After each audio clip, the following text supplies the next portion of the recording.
السلام علیکم ورحمۃ اللہ وبرکاتہ۔ بسم اللہ الرحمن الرحیم، والصلاة والسلام علی رسولہ الکریم وعلی آلہ وصحبہ اجمعین ومن تبعہم بإحسان الی یوم الدین، اما بعد۔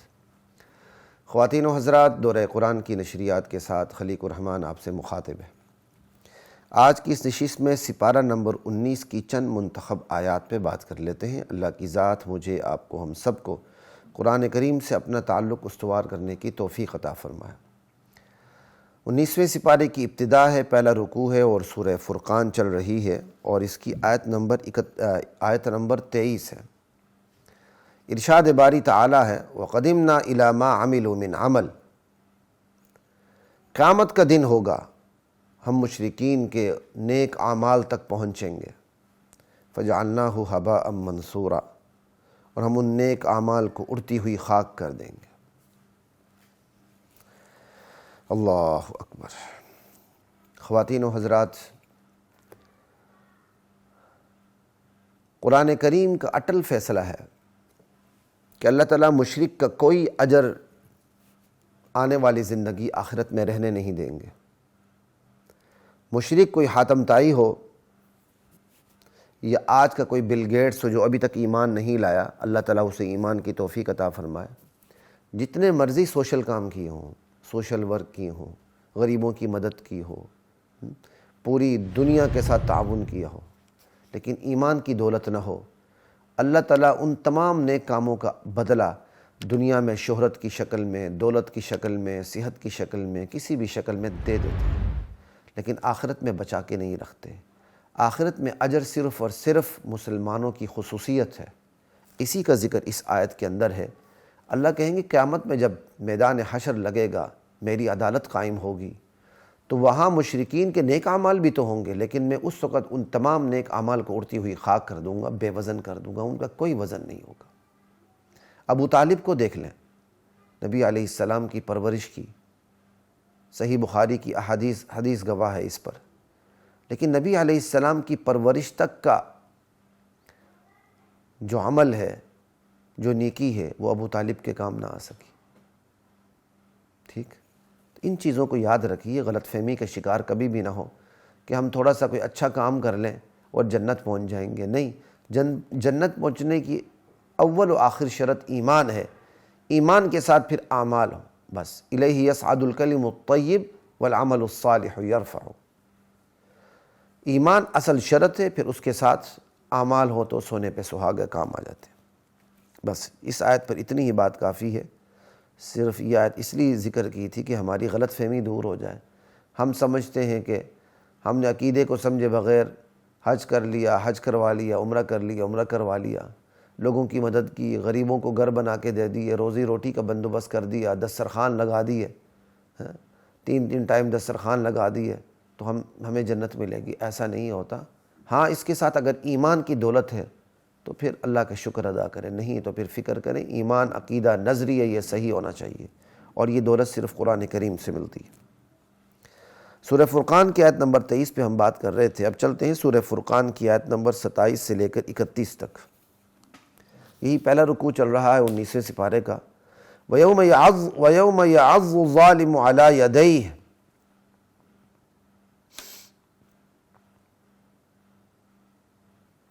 یقول یا لیتنی اتخذت مع الرسول سبیلا۔ قیامت کا دن یہ وہ دن ہوگا جس دن ظالم جو ہے وہ فرط حسرت سے، افسوس سے اپنے دونوں ہاتھ کاٹے گا اور کہے گا، ہائے کاش میں رسول کے ساتھ دین کے راستے کو اختیار کر لیتا، میں رسول پہ ایمان لے آتا اور پھر رسول کے ساتھ اللہ کے دین اسلام پہ چلتا، تو آج میری یہ تباہی نہ ہوتی۔ اس وقت وہ تمنا کرے گا، ہائے کاش میں رسول کا راستہ اپنا لیتا، رسول کے ساتھ دین اسلام پہ چلتا۔ یا لیتنی اتخذت مع الرسول سبیلا، یا ویلتا لیتنی لم اتخذ فلانا خلیلا، ہائے کاش میں فلاں شخص کو دوست نہ بناتا، ہائے میری کمبختی، ہائے کاش میں فلاں شخص کو اپنا دوست نہ بناتا۔ لقد اضلنی عن الذکر، میرے دوست نے تو مجھے نصیحت سے بہکا دیا، نصیحت سے دور کر دیا۔ حالانکہ نصیحت میرے پاس آ چکی تھی۔ لا الہ الا اللہ۔ کتنی خطرناک ترین آیات ہیں۔ اس وقت ظالم افسوس کرے گا، کاش میں رسول کا راستہ اپنا لیتا، میں فلاں شخص کو دوست نہ بناتا۔ نبی علیہ السلام کی حدیث المرء علی دین خلیلہ، بندہ اپنے دوست کے دین پر ہوتا ہے، عقیدے پر ہوتا ہے، نظریات پہ ہوتا ہے، فکر و نظر پر ہوتا ہے۔ اس لیے دوست بنانے سے پہلے سوچ لیا کرو من یخالل، کس کو دوست بنا رہے ہو۔ یہاں دو تین باتیں آ گئیں۔ ایک ہے کہ رسول کا راستہ اپنانا چاہیے۔ دنیا میں کوئی فلسفی، کوئی دانشور، کوئی مفکر دونوں زندگیوں میں کامیابی کی گارنٹی نہیں دے سکتا، بلکہ کسی دنیا کی زندگی میں بھی وہ کامیابی کی گارنٹی نہیں دے سکتا۔ لیکن رسول اللہ کی طرف سے وہ رہنما ہوتا ہے جو دنیا میں بھی فلاح کی گارنٹی دیتا ہے من جانب اللہ، اور آنے والی زندگی میں بھی فلاح کی گارنٹی دیتا ہے۔ ظالم اس وقت کہیں گے ہائے کاش میں فلاں دنیاوی شخص کو، مفکر کو، دانشور کو اپنا رہنما نہ بناتا، رسول کو رہنما بنا کے چلتا تو آج میرا یہ حشر نہ ہوتا۔ لیکن ہائے کاش کہنے کا وہاں فائدہ نہیں ہوگا۔ پھر وہ دوسری بات کرے گا، ہائے کاش میں فلاں شخص کو دوست نہ بناتا، میں اس کی مجلس میں بیٹھا، اس کی نشست و برخاست میں بیٹھا، اس کی بیٹھک میں بیٹھا، اور اس دوست کے نظریات نے میرے نظریات کی تباہی پھیر دی۔ آج دوست کو گمراہ کرتا ہے، اور کم بختی آج کے دور کی یہ ہے۔ آج جو اہل حق پر ہیں وہ نظریاتی نہیں ہیں، جو شیطانیت پر ہیں، زندقیت پر ہیں، ارتداد پر ہیں، صحابہ کی توہین کرتے ہیں، قرآن کا انکار کرتے ہیں، منافقین ہیں، وہ نظریاتی ہیں۔ وہ ہمارے لوگوں کو بھی گھیر لیتے ہیں۔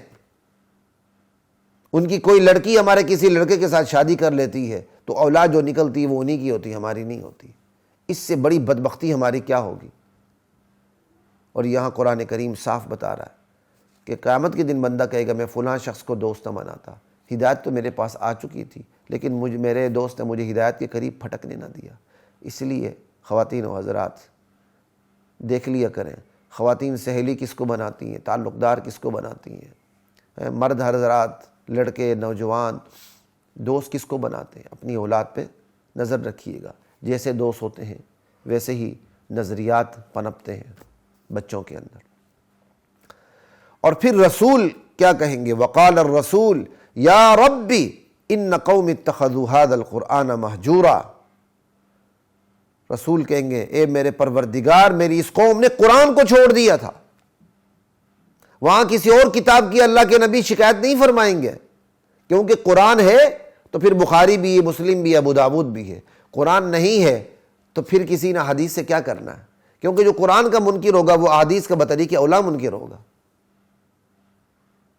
وہ زیادہ بدتر طریقے سے حدیث کا منکر ہوگا۔ لیکن جو قرآن کے اقرار کرے گا وہ حدیث کے اقرار کیے بغیر رہ نہیں سکتا، کیونکہ قرآن کی مدد سے آپ ایک رکعت نماز پڑھ نہیں سکتے۔ قرآن آپ کو نماز کا حکم دیتا ہے، نماز کا طریقہ نہیں بتاتا، کیونکہ نبی کا منصب یہ ہوتا ہے وہ دین سکھاتا ہے۔ پھر نبی اپنے حدیث کے ذریعے، اپنے قول و عمل کے ذریعے دین سکھاتا ہے۔ لا الہ الا اللہ۔ رسول محشر میں شکایت کریں گے میرے پروردگار، میری اس قوم نے قرآن کو چھوڑ دیا تھا، اور آج ہم قرآن چھوڑے ہوئے ہیں۔ سینے پہ ہاتھ رکھے بتائیے کتنے مسلمان ہیں جنہوں نے زندگی میں ایک مرتبہ پورے قرآن کو ترجمے کے ساتھ پڑھا؟ فکر کیجیے۔ لا الہ الا اللہ۔ اور اللہ کہتے ہیں ہم نے ہر نبی کے دشمن بنائے ہیں، آپ کے بھی بن گئے، کوئی فرق نہیں پڑتا، تسلی رکھیے، آپ کا پروردگار ہی کافی ہے، ہدایت دینے والا، مدد کرنے والا۔ اللہ اکبر۔ یہ الفرقان، سورہ الفرقان کی آیات تھی 27 سے لے کر 31 تک۔ اب سورہ الفرقان کی آیات ہیں 63 سے لے کر بالکل سورت کے اختتام تک چلی جائیے، 76-77 تک۔ ان کا میں خلاصہ رکھ دیتا ہوں، بس اس سے زیادہ بات نہیں کرتا۔ عباد الرحمن، سورہ فرقان کی اس آخری رکوع کے اندر جو 19واں سپارہ چل رہا ہے، رحمان کے بندوں کی صفات بیان کی گئی ہیں۔ رحمان کے بندے ہوتے کیسے ہیں؟ کہا رحمان کے بندے زمین پر نرم چال چلتے ہیں، تکبر سے نہیں چلتے، اور جہالت پر اتر آئے ہوئے لوگوں سے، لوگ جب ان سے مخاطب ہوتے ہیں تو وہ سلام کر کے سائڈ پہ ہو جاتے ہیں، سلام متارکہ، بس بابا جی بس ٹھیک ہے بس۔ یہ نہیں السلام علیکم بخیر آگلے، سلامہ کہہ کے، سلام متارکہ کہتے ہیں اس کو، یعنی بات ختم کرنے کے لیے جو سلام ہوتا ہے۔ اچھا بھائی بس ٹھیک ہے نا، جیسے ہم ہاتھ کے اشارے سے، ہمارے معاشرے میں ہاتھ کے اشارے سے ایسے کرتے ہیں، اچھا بھائی بس ٹھیک ہے ٹھیک ہے۔ رحمان کی بندوں کی صفات میں تو سب سے پہلے شرک نہ کرنا ہے، لیکن وہ آگے آ رہا ہے۔ لیکن آخر کیا وجہ ہے کہ قرآن کریم نے سب سے پہلے جو رحمان کے بندوں کی صفات بیان کی وہ زمین پر نرم چال چلنے کی ہے، اور جہالت پر اتر آئے ہوئے لوگ ان سے ہم کلام ہو تو وہ پھر جہالت کا جواب جہالت سے نہیں دیتے، بلکہ بحث کو ختم کر کے سائڈ پہ ہو جاتے ہیں۔ آخر یہ کیوں کہا؟ انسان اپنی گفت و شنید سے، اپنی بول چال سے پہچانا جاتا ہے، تو رحمان کے بندوں کا اولین تعارف ان کی بول چال سے ہو جاتا ہے، بغیر کسی تعارف کے پتہ چل جاتا ہے۔ رحمان کے بندوں کی چال بتا دیتی کہ یہ رحمان کا بندہ ہے، اس کی چال میں وقار، متانت، سنجیدگی اور عاجزی ہوتی ہے۔ عاجزی ایسی نہیں ہوتی کہ وہ مریل ہوتا ہے یا وہ مریض نظر آتا ہے، اس کی چال میں عاجزی ہوتی، لیکن وقار والی، متانت والی، سنجیدگی والی، وہ گنڈے اور بدماش کی چال نہیں چلتا۔ رحمان کے بندوں کی چال بتا دیتی ہے کہ یہ رحمان کے بندے ہیں، رحمان کے بندوں کی گفتگو بتا دیتی ہے یہ رحمان کے بندے ہیں۔ رحمان کے بندے راتیں سجود و قیام میں گزارتے ہیں، یہ نہیں کہ پوری رات، اپنے نفس کا حق بھی ادا کرتے ہیں، لیکن راتوں کو عبادت کرتے ہیں، فلموں میں، ڈراموں میں، تھیٹروں میں نہیں بیٹھتے۔ رحمان کے بندے عبادت کرنے کے باوجود دن میں کیسے ہم کلام ہوتے ہیں، کیسے چلتے ہیں، رات میں کیسی عبادت کرتے ہیں، اس کے باوجود رحمان کے بندے عذاب جہنم سے پناہ مانگتے رہتے ہیں۔ رحمان کے بندے جب خرچ کرنے پر آتے ہیں تو اسراف بھی نہیں کرتے، بخل بھی نہیں کرتے، بلکہ اعتدال کی راہ اپناتے ہیں۔ وہ غلط جگہوں پر خرچ بھی نہیں کرتے اور صحیح جگہوں پر بھی غلط طریقے سے خرچ نہیں کرتے۔ آج ہمارے ہاں صحیح جگہوں پر بھی غلط طریقے سے خرچ ہوتا ہے، 2 مرلے کی مسجد ہوتی، پورا مینار پاکستان ہوتا ہے اس کا مینار، یہ غلط طریقے سے خرچ کرنا ہے۔ رحمان کے بندے اللہ کے ساتھ کسی اور الہ کو پکارتے نہیں ہیں، رحمان کے بندے ناحق کسی کو قتل نہیں کرتے، رحمان کے بندے زنا نہیں کرتے۔ اللہ اکبر۔ رحمان کے بندے جھوٹی گواہی نہیں دیتے، رحمان کے بندے غیر شرعی مجلسوں میں نہیں جاتے۔ والذین لا یشهدون الزور۔ آج سب سے پہلے دیندار بیٹھا ہوتا ہے غیر شرعی مجلسوں کے اندر، شادیاں ہو رہی ہوتی ہیں، ڈھول ڈھماکے ہو رہے ہوتے ہیں، مخلوط ماحول ہوتا ہے، خواتین لباس میں بھی بے لباس ہوتی ہیں، وہاں ماشاءاللہ بڑے بڑے دیندار تہجد گزار بھی بڑی بے فکری سے بیٹھے ہوتے ہیں۔ رحمان کے بندوں کے جب رب کے آیات کے ساتھ ان کو نصیحت کی جاتی ہے تو وہ اندھے بہرے بن کے نہیں رہتے، بلکہ اس کا اثر قبول کرتے ہیں۔ رحمان کے بندے اپنی بیوی بچوں کے لیے بھی دعا کرتے رہتے ہیں، یا اللہ تعالیٰ انہیں دین کی سمجھ عطا کر کے انہیں ہماری آنکھوں کے ٹھنڈک بنا اور ہمیں متقین کا پیشوا بنا۔ یہ ہے رحمان کے بندوں کی صفات، ان کو ڈیٹیل میں دیکھیے گا، یہ تو میں نے صرف آپ کے سامنے ایک تذکرہ کیا ہے۔ اللہ اکبر۔ آگے چلتے ہیں جی، یہ سورہ فرقان کی آخری آیات تھیں، اب ہم چلتے ہیں سورہ نمل کی طرف۔ سورہ نمل کی آیات 15 سے 44 تک۔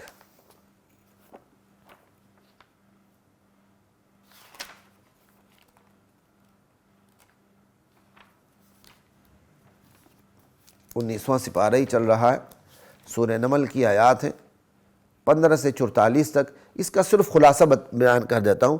سلیمان علیہ السلام کا یہاں پورا ایک قصہ ہے، اور اسی طرح جو ملکہ سبا ہے اس کے حوالے سے صرف ایک معمولی سے خلاصہ سا آپ کے سامنے رکھ دیتا ہوں تاکہ آپ خود ان آیات کا مطالعہ کر سکیں۔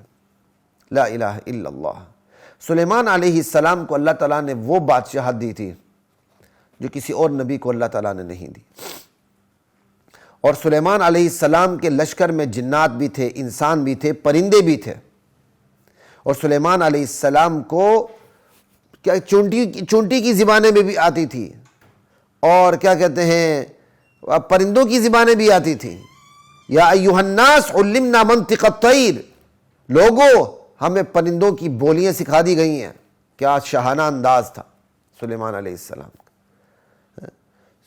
سلیمان علیہ السلام کا لشکر جا رہا ہے اور چونٹی نے دیکھ لیا تو اس نے پھر ساری چونٹیوں کو بل میں بھیج دیا، کہیں سلیمان کا لشکر تمہیں کچل نہ دے۔ سلیمان علیہ السلام نے چونٹی کی یہ بات سنی اور مسکرا دی اور اللہ کا شکر ادا کیا، یا اللہ مجھے توفیق دے کہ میں شکر کروں تیری ان نعمتوں کا جو تم نے مجھ پر نچھاور کی ہیں، میرے والدین پہ نچھاور کی ہیں۔ اللہ اکبر، کتنی بڑی بات ہے۔ اور مجھے توفیق دے کہ میں نیک کام کروں، اور یا اللہ مجھے اپنی رحمت سے نیک بندوں میں داخل فرما۔ اب پرندوں پر بھی ان کی حکومت تھی۔ ایک دفعہ ہدہد صاحب نظر نہیں آئے، کہا کہاں ہے ہدہد؟ انویسٹیگیشن کی گئی، ہدہد کافی دیر بعد آیا، تھوڑی دیر بعد ہدہد آ گیا، اور ہدہد نے آ کے کہہ دیا میں ایک ایسی خبر لایا ہوں سلیمان علیہ السلام جو آپ کو معلوم نہیں۔ ہدہد کا بھی عقیدہ تھا کہ نبی عالم الغیب نہیں ہوتا، آپ اندازہ کر لیں، اور اس نے آ کے خبر دی کہ میں نے ایک عورت کو دیکھا ہے، جو لوگوں پر حکومت کر رہی ہے ایک خطے میں، اللہ تعالیٰ نے اسے ساری نعمتیں دی ہوئی ہیں، اس کے ایک بہت بڑا تخت بھی ہے، اور وہ عورت اور اس کی قوم اللہ کو چھوڑ کر سورج کو سجدہ کرتے ہیں۔ اللہ اکبر۔ جب یہ ہدہد نے خبر دی تو سلیمان علیہ السلام نے کہا اچھا ہم دیکھتے ہیں تو سچ بول رہا ہے یا جھوٹ بول رہا ہے۔ سلیمان علیہ السلام نے یہ نہیں کہا کہ میں عالم الغیب ہوں، مجھے پتہ ہے تو سچ بول رہا ہے، کہا ہم انویسٹیگیشن کرتے ہیں کہ تیری خبر سچی یا غلط ہے۔ جب نبی عالم الغیب نہیں ہو سکتا تو پھر کون پیر ولی فقیر عالم الغیب ہو؟ سلیمان علیہ السلام نے خط لکھ دیا، رکا لکھ دیا، اور پرندے کے ہاتھ میں دے دیا۔ پرندہ لے کے چلا گیا، جو شروع ہو رہا تھا انہو من سلیمان و انہو بسم اللہ الرحمن الرحیم اللہ تعالی علیہ واتونی مسلمین۔ اس خط میں ملکہ سبا کو پیغام دے دیا گیا تھا کہ فرما بردار بن کے آ جاؤ ہماری ماتحتی میں۔ ملکہ سبا نے خط پڑھا اور اپنی کچن کیبنٹ سے مشورہ کیا، اور اس نے یہ بھی کہا ما کنت قاطعۃ امرا حتی تشہدون، جب تک تم لوگ موجود نہیں ہوتے میں کوئی فیصلہ کن قدم نہیں اٹھاتی۔ کتنی بڑی بات ہے، ملکہ ہونے کے باوجود، سارے اختیارات رکھنے کے باوجود وہ مشورے کیا کرتی تھی۔ وہ کہتی تمہاری عدم موجودگی میں تم نہ ہو تو میں فیصلہ کن قدم نہیں اٹھاتی۔ آج ووٹوں پر آیا وہ وزیر اعظم مشورہ کیے بغیر سارے کام کرتا ہے۔ ہمارا یہ حشر ہے، آپ کیا تبصرے کریں کس پہ؟ قرآن سیاست سیکھنی قرآن سے سیکھیے۔ بہرحال قصے مختصر یہ ہوا کہ ملکہ سبا سلیمان علیہ السلام کی فرما بردار بن کر حاضر ہو گئی۔ جب وہ وہاں سے چلی تو سلیمان علیہ السلام نے اپنی مجلس میں کہا کون ہے جو اس کا تخت اس سے پہلے یہاں لے آئے؟ ایک دیو جنات میں سے ایک دیو نے کہا کہ اس مجلس کے ختم ہونے سے پہلے میں لے آؤں گا، اور میں طاقتور بھی ہوں اور امین بھی ہوں۔ لیکن جس کے پاس کتاب کا علم تھا اس نے کہا پلک جھپک میں لے آتا ہوں۔ سلیمان علیہ السلام نے دیکھا تخت سامنے تھا۔ اب یہ کون ہے؟ اس کے اندر کیا کہتے ہیں مختلف روایات ہیں۔ لا الہ الا اللہ، جبریل بھی کہا گیا، خود اللہ کے بارے میں بھی کہا گیا، ٹھیک ہے۔ اگر انہی اہل دربار میں سے کسی نے یہ کہا تو پھر میری اپنی رائے بھی یہ ہے کہ یہ جبریل تھے۔ لا الہ الا اللہ۔ تو آج دیکھیں نا، میزائل کی سپیڈ سے چلتے ہیں، جہاز کی سپیڈ سے چلتے ہیں، تو اللہ تعالیٰ نے جس کو یہ اہلیت دی ہو کہ وہ فوراً اٹھا کے ملکہ سبا کا تخت سلیمان علیہ السلام کے پاس لے آیا، تو اس کی کیا سپیڈ ہوگی؟ براق کی کیا سپیڈ تھی یہ دیکھیں جو معراج پر نبی علیہ السلام کو لے گیا۔ اس سے اختیار ثابت نہیں ہوتا، یہ تو اللہ کے نظام کے کارندے اور نوکر ہیں۔ اللہ تعالیٰ نے جو کہنا ہے وہ کرنا ہے، اختیار یہ ہوتا ہے کہ میں کروں نہ کروں۔ لا الہ الا اللہ۔ خیر، جب وہ تخت آیا تو سلیمان علیہ السلام نے اس میں تھوڑی سی تبدیلی کر لی کہ دیکھتے ہیں یہ اپنے تخت کو پہچانتی ہے کہ نہیں۔ جب وہ آئی اس نے کہا آپ کا تخت اسی قسم کا ہے؟ وہ بولی گویا کہ یہ وہی ہے، کانہ ہو۔ وہ سمجھ گئی کہ اس کے اندر ہے تخت وہی لیکن اس کے اندر تبدیلی کر دی گئی ہے۔ وہ مان گئی۔ لا الہ الا اللہ۔ اللہ اکبر۔